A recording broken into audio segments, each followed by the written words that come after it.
At ayan muli, mga kanuli, magandang araw po muli sa inyong lahat. Excuse me, no. Ayan.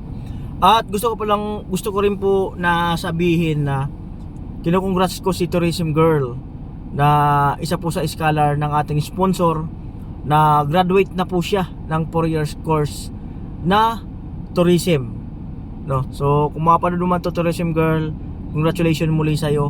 Sana ay makapag-apply ka ng trabaho na naaayon sa iyong pinag-aralan. Congratulations muli. At syempre sa kanyang sponsor, yan, Mr. K. Ayan, maraming salamat. At congratulations din sa sa aking namang scholar mismo, no, si student girl. Graduate na po siya ng 2 years course at nag-a-apply na siya ng trabaho. So congratulations sa iyo, student girl. Nawa ay magkaroon ka ng trabaho, at ang sabi niya ay kukuha mo na siya ng experience dito sa Pilipinas, saka siya mag-a-abroad. Ayan, kung nakikilala nyo si si Tourism Girl at saka si Student Girl, ay graduate na po sila. Ayan, so congrats po natin sila sa sa kanilang pag-aaral. So yun lang, in-update ko lang po kayo. Congratulations po muli sa kanila. Bye-bye.